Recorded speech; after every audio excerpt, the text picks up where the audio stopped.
Bonjour et bienvenue pour ce point d'actualité sur Alexandre Finance en compagnie aujourd'hui de son président Michel Perronne. Michel, bonjour. Bonjour Bogdan. Alors comment ça se passe pour vous cette année ? Alors l'année 2011, elle a été un petit peu difficile sur les premiers mois, je dirais notamment au premier trimestre.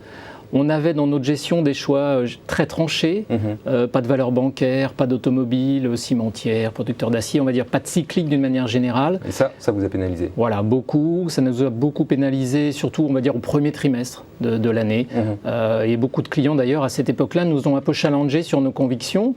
Ils ne comprenaient pas très bien pourquoi on n'avait pas ce type de titre en portefeuille et ils étaient un petit peu déçus, on va dire, de la performance. Ensuite, alors depuis, les choses ont changé. Effectivement, le marché a baissé. La baisse s'est accélérée là, pendant cet été. Et le fait d'avoir gardé nos convictions, cette fois-ci, nous a été profitable. Le fonds a bien résisté dans la baisse. Et là, ils sont revenus, ils vous ont dit « Michel, c'est bien ». Alors oui, ils étaient très satisfaits de notre capacité à garder dans la durée nos choix et nos convictions.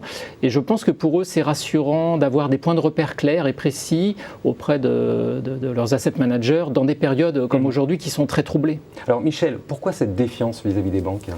La première chose, c'est que les banques, on les trouve toujours avec une visibilité assez faible et beaucoup de risques. Et ça ne correspond pas à notre gestion. Alors, je ne reviendrai pas sur tous les problèmes des banques aujourd'hui, on les connaît, mais ce qui avait aussi attiré notre attention, c'était que, on va dire depuis 2009, quand on rencontrait les chefs d'entreprise, et c'est auprès d'eux qu'on forge nos convictions, j'étais très étonné du nombre de chefs d'entreprise qui me faisaient passer le message suivant. Écoutez, nous nous sommes mis en position de ne pas dépendre de nos banques dans les prochaines années pour pouvoir continuer à investir. Ah oui, donc il y avait une défiance des entreprises. Est-ce que vous avez des exemples concrets ?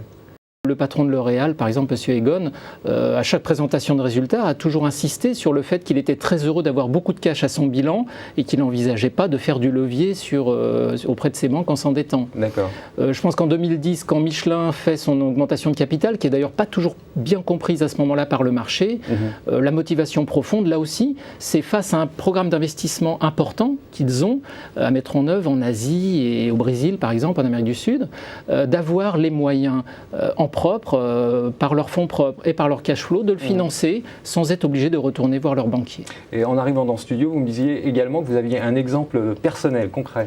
J'ai mon banquier, donc celui de la société Alexandre Finance, qui il y a quelques mois faisait le forcing auprès de moi pour obtenir un rendez-vous. Et quand je l'ai reçu, alors que d'habituellement il venait me vendre du crédit, il m'a fait un grand numéro de charme pour que je place la modeste trésorerie de la société sur un compte à terme sur lequel la rémunération est variable et elle est croissante dans le temps.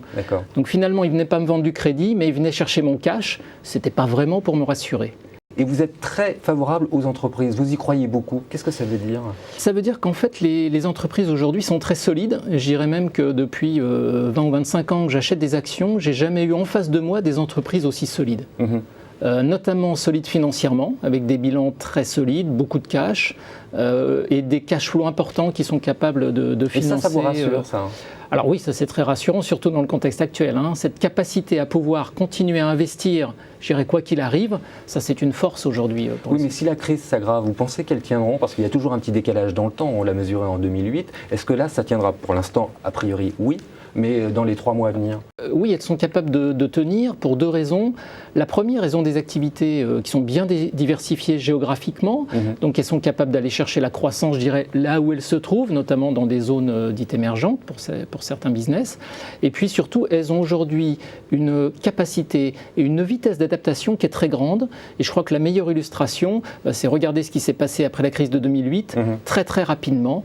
Et ça, c'est aussi un fait nouveau. Les entreprises, très vite, ont su générer du cash et restaurer leur rentabilité. Et ça, pour vous, ça va sauver les marchés, les entreprises ? Oui, tout à fait. C'est très favorable aujourd'hui pour les entreprises, cette vitesse de réaction, cette capacité d'adaptation. Michel, question directe. Est-ce que vous anticipez une récession ? Nous, on ne fait pas de prévision. Nous, nos convictions, on se les forge sur le terrain en rencontrant les chefs d'entreprise.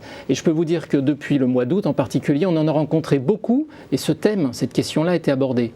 Tous nous disent quoi aujourd'hui ? Nous disent, nous aujourd'hui dans nos business, on ne voit pas de récession venir. C'est vrai, la croissance elle est molle, mais on a une visibilité au moins jusqu'à la fin de l'année, pour beaucoup, et pour certains, même jusqu'à fin juin 2012.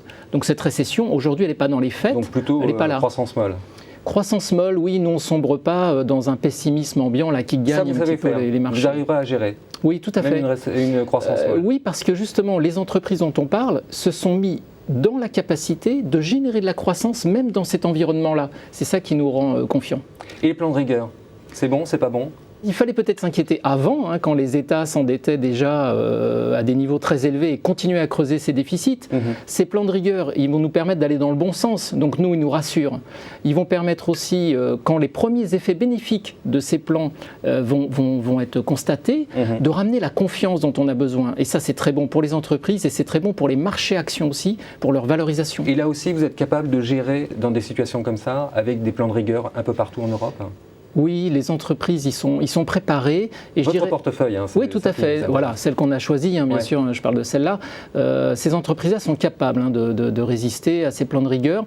Et même s'il y avait des épisodes, on va dire, de récession, elles sont aussi prêtes à les affronter parce que, notamment, elles disposent d'outils de reporting et de pilotage de leurs activités qui sont aujourd'hui très efficaces. Grâce à l'informatique, grâce à Internet, elles sont capables de, rapidement détecter un décalage d'activité dans un métier, dans une zone géographique particulière, et donc prendre des mesures correctives, et en même temps identifier aussi là où il y a de la croissance, et appuyer sur l'accélérateur pour profiter de cette zone ou de ce métier particulier qui, lui, continue à bien fonctionner.